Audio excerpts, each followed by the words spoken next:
Thank you for the introduction and for the invitation to this interesting international conference on the international courts, which at this moment with this panel became really international because previously I haven't heard mentioning other courts than just the European Court of Human Rights. So ever since the Universal Declaration of the human rights have been a constant subject of debate in the international legal system. I just point out three contradictions in this context. First, the revival of natural law in an age ruled by legal positivism. Second, the rise of supranational organizations and international courts in the post-Westphalian age of sovereign states.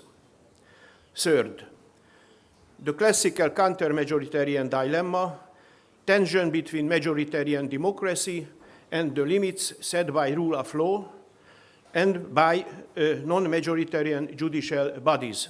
As regards this third contradiction, so to say, this is a well-known problem in constitutional theory after Professor Beikel introduced it in his famous book. The counter-majoritarian difficulty states a problem with the legitimacy of the institution of judicial review generally. When unelected judges use the power of judicial review to nullify the actions of elected executives or legislators, they act contrary to the majority will as expressed by representative institutions. The argument of lack of democratic legitimacy has been raised against the Strasbourg Court as well. One can rightly mention that the whole point of judicial review, whether national or international, as the president of the Hungarian Constitutional Court, I was listening to this argument continuously. Now it goes on. So in national or international, judicial review is to provide a check on democratic decision-making or a process that may disproportionately restrict individual human rights.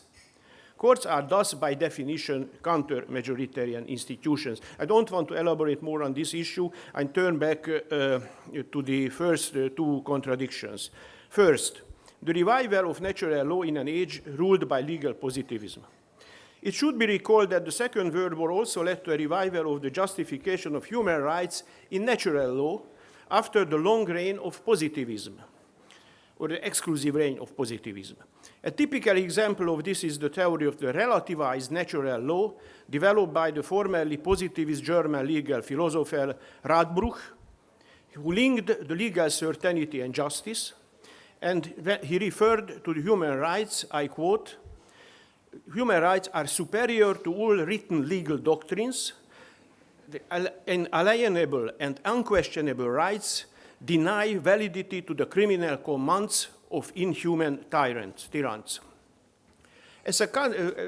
End of the quote. As a counterpoint to the value pluralism, moral and philosophical relativism of our time, we are witnessing the global spread and universalism of human rights, their acceptance as universal values. However, these universalistic rights are also positive rights and can be enforced. But if we think of the mass violations of individual rights, of the diverse forms of human suffering, from discrimination to acts of terrorism and genocide, we can see that the assertion of rights is an ongoing struggle. A striking expression of this struggle is the approach that identifies the reduction of human suffering as one of the main objectives of human rights. The consequence of skepticism about values is the secondary status of human rights, especially in relation to economic interests, compared to economic interests. Nowadays, the reference to the value element of law, the moral element in law, appears mainly in the concepts of human rights as inalienable rights and constitutionalism, the transformation of natural law principles and values, including moral principles, into man-made positive law. And we meet that this mainly in the judgment of constitutional courts, the Supreme Courts at national level, and international courts. My second contradiction I mentioned is the rise of supranational organizations and international courts in the post-Westphalian age, still dominated by sovereign states. In order to create peace and a kind of European unity, several attempts were made to establish supranational organizations, including tribunals, from the Middle Ages on to the first half of the 20th century. Enough to recall just the names of Pierre Dubois, Sully, Abbé Saint-Pierre, Kant, Coudenhove Collegium, or the League of Nations. The creation of the Council of Europe, although limited in scope compared to these federalist ideals put forward earlier in history, was a historic act because it was the first supranational political organization in Europe in this sense. Its purpose was to preserve peace based on justice and international cooperation, to commit itself to the spiritual and moral values that are common heritage of its peoples, to guarantee real and fundamental freedoms and the rule of law for economic and social development. It was to put these objectives into practice when in 1950 in Rome, in the Barberini Palace, the member states signed the European Convention on Human Rights and established the European Commission and the European Court of Human Rights to apply it. In the first period, the court had gradually made the founding member states themselves and their courts accept that an international court judging under an international convention would break the principle of the supremacy and the exclusivity of domestic law, which derives from the sovereignty of state. The democratic states concerned had a highly developed legal culture, considered their own law to be the most appropriate for them and rooted in their tradition. These legal systems were also very different from one another, as in the case of the English, Irish, French, Italian, German, Scandinavian legal systems. One can imagine then the difficulties that the Strasbourg court encountered in declaring a breach of the convention by a measure taken by a member state, even a court judgment at the domestic level, nevertheless gradually built up its authority. We must not lose sight of the reasons for the historical development of the European institutions, which in the case of the Council of Europe was to establish true democracy through individual freedom, political freedom, and rule of law. Regardless of its initial economic framework, the real aim of the European integration was also to establish peace in Europe. These goals, although they may be overshadowed by the successes and failures of recent years, are still valid today. The debate on specific content of individual rights, the consistency of the responsibilities that are conferred to them, does not in any way undermine the legitimacy of the foundations, the mechanisms for the protection of rights. Of course, the main problem with the Strasbourg case law is still the relationship between the court and the member state institution, the fact that an international court is ruling over member states that are sovereign or consider themselves. However, the implementation of the convention is primarily a matter for the domestic judges. It is for the judges of the member state concerned to interpret and implement the provisions of the convention, and they are the ones who know best the domestic law and circumstances. The Strasbourg court plays a subsidiary complementary role in cases where the breach of the convention is not remedied at national level, in which case the court enforces the rights of the convention against the member state concerned. But it must be particularly careful not to act as a court of force instance. Now I link the two contradictions, that of universality of human rights and the problem of the state sovereignty system. So the tension between the concept of universality of human rights and the implementation of the relevant international conventions at the state level is the relationship between universality and individual state sovereignty. The implementation of the most important international norms also depends on the will of sovereign states. International organizations have only limited powers to monitor implementation, and the international community and its agencies are unable to prevent even the most serious human rights violations in the world, genocides, war crimes, crimes against humanity. Even there are reports of these mass occurrence of this phenomena. Despite the decline of sovereignty, the international community's intervention in violations within the state is ineffective.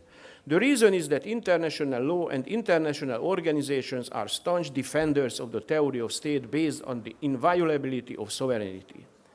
This is most apparent in borderline cases where the dilemma of sovereignty and humanitarian intervention from former Yugoslavia to Rwanda, which is the cornerstone of human rights, arises. The two basic problems of humanitarian interventions are the failure of the action and its two-phased nature, namely the fact that it provides a kind of legitimacy to violations.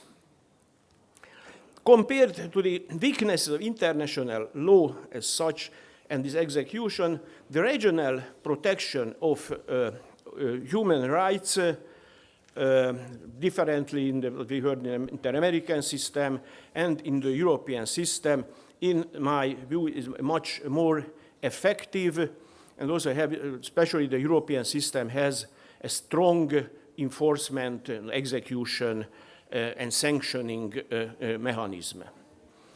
So in this broader context, it is also true that those who in human rights debates brush aside the experience of history and the present, defend to the hilt the unlimited sovereignty of the state, and reject international responsibility, deny above all the moral foundations of the new system, that the cause of human rights is a matter of the innate, inalienable rights, indivisible rights of human beings, cannot depend solely on political will of governments of the day.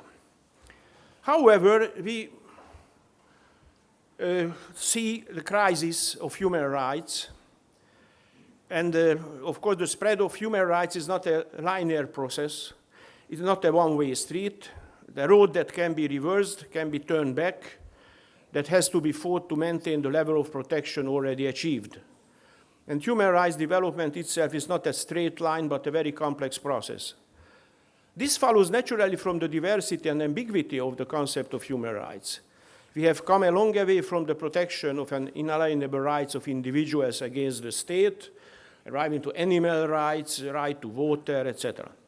The underlying paradigm shift is that the concept of the state as a constraint has been extended to include an international dimension of the rights protection, that the new generation of human rights has increasingly imposed positive, active obligations on the state, which has become the main custodian of human rights protection in addition to or instead of being the enemy of human rights. This process has led to criticism of the utopian proponents of the classical concept of human rights, the main elements of which are, to be very short, first, the two-phased use of human rights, to which can be added the divide between West and East, North and South, perception of the spread of human rights as colonialism, etc. The second, for me the more serious, is the breakdown in the theoretical basis of human rights. The rise, for example, to prominence of gender theory, the postmodern turn in the 1990s, that not only the social but also the biological gender has come to be a social construct to be dismantled. Secondly, the deconstruction of universal ideas, including human rights, both in philosophy and legal theory. Or, quote, another critic, which is interesting, who is the author of this critique, achieving identity through desire. In order to achieve self-identity, we fight for more and more rights. These particular rights remove the integrity of wholeness of the human person. They tear the body apart, the abortion, same-sex marriage, and the result is that more rights we have, the more defenseless we become. Agree or not with this criticism, it's funny from whom it comes. It comes from the bestseller work of Kostas Douzinas, so it comes from the radical left.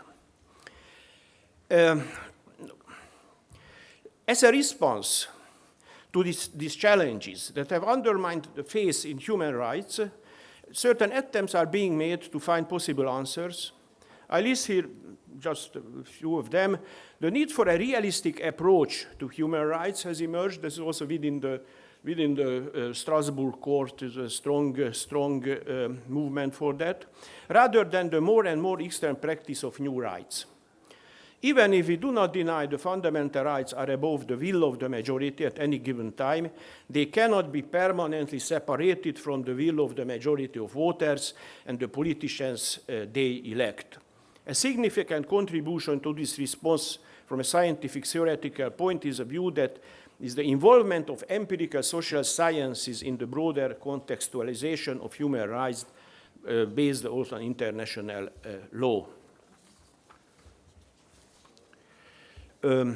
Another further question is the role of ethics in politics, an issue that has been on the agenda since Machiavelli, and even the skeptics acknowledge that within certain limits, certain values, ethical norms, and thus human rights in international relations cannot be ignored. A further response goes as far as to say that a second human rights revolution is imminent, which considers it a myth that human rights can only be feared or used against states. The traditional conception of human rights as exclusive, negative protection of the rights against the state has been transformed and transcended by the jurisprudence of the judiciary, including the case law of the Strasbourg Court as well. The result of this theoretical turn is the elaboration and emphasis on the positive obligations of the state. The European Court of Human Rights divided these obligations of the state clearly into two categories, negative obligations and positive obligations. While negative obligations, which essentially require a state not to interfere in the exercise of rights, have always been considered inherent to the European Convention, the same is not true for positive obligations of states, which have been built up by the jurisprudence over the last 3 decades. I mentioned the strong points of the Strasbourg case is that, first of all, its place as, unlike we have heard and will hear probably, to the Inter-American Commission and Court, that the Strasbourg Court plays a subsidiary complementary role in cases where the breach of the convention is not remedied at national level, and it must be particularly careful not to act as a court of first instance. Of course, honestly speaking, this is a very difficult task. So the judges, myself as well, we are tempted to go into the details of the facts, to act as a first instance court, to evaluate better the facts than the national court. So we have to fight against this instinct. But I think that the court and also the Council of Europe by the member state, because the protocols and the convention is not written by the court, but by the member states, the high contracting partners, they like to call themselves. So the additional protocol 15 included in the text of the convention the principle of subsidiarity and the doctrine of the margin of appreciation of the member state.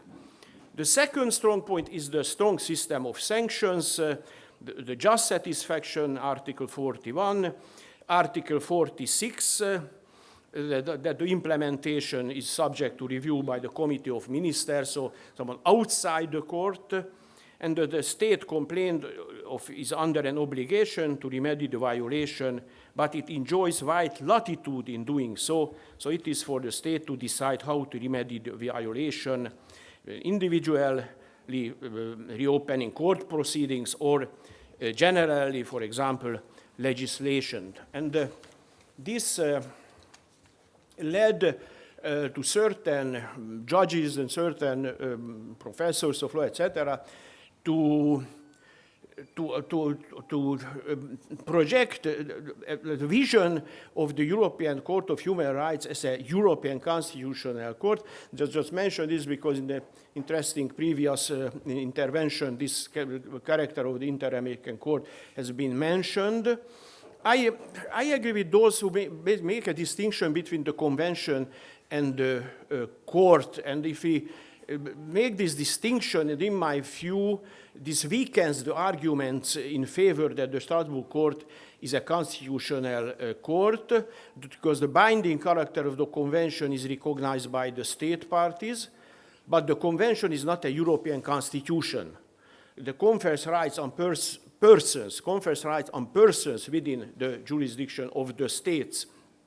Moreover, the catalogue of the rights, even with the additional protocols, gives protection, partial protection, even by comparison not only to constitutions, but also to other international conventions.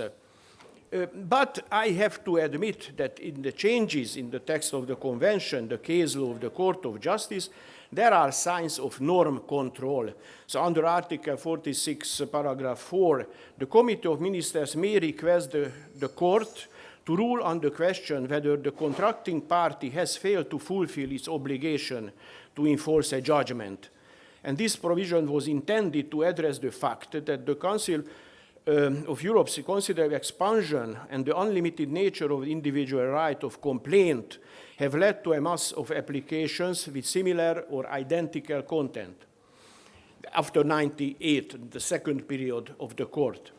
The general rule, the remedy for judgments which declare or prescribe the resolution of systemic problems can be found in legislation, is indirectly a criticism of the legislation in force in the state in question, which has caused the mass problems. Even it's not a norm control, the judicial review of the legislation, nevertheless, to pointing out the systemic problems comes very close to a kind of norm control.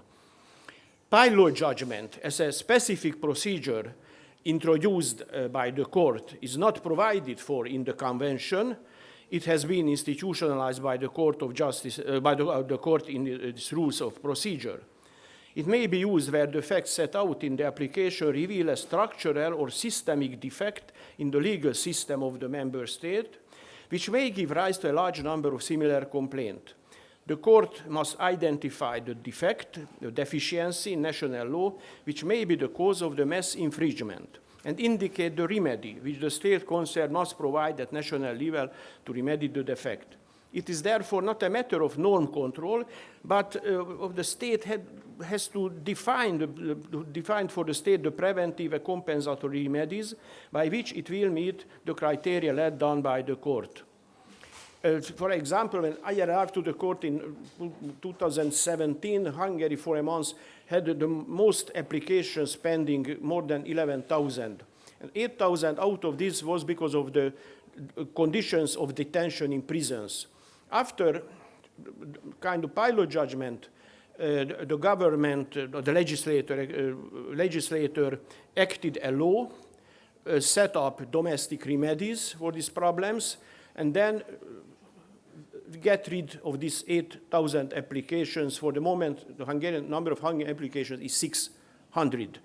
But I have to admit that although the Strasbourg court is not a constitutional court, it does indeed show signs of a constitutional court role like this one. To finish, in the current crisis, it's vital to maintain and rebuild, in my view, a rules-based international order.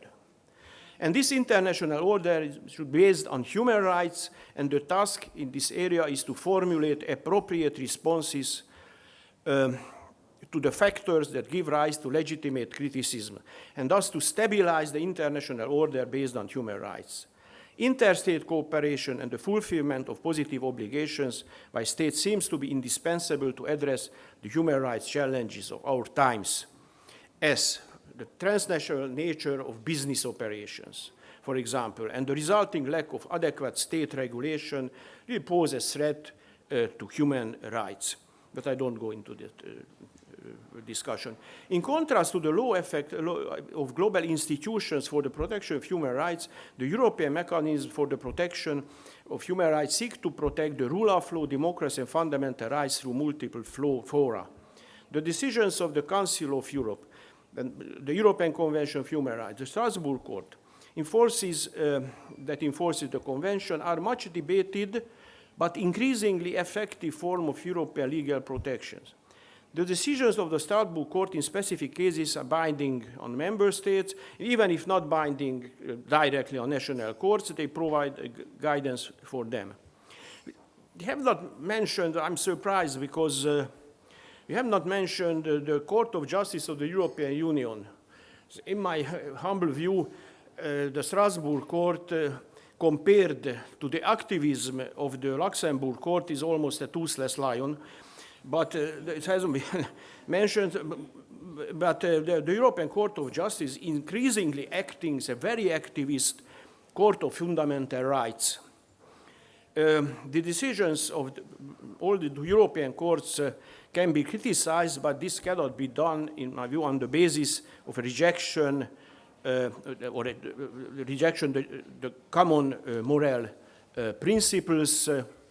And this debate must form a dialogue, a civilized way of expressing criticism, of asserting interests, of arguing convincingly for one's own position, of which this conference is an excellent example. Thank you for your attention.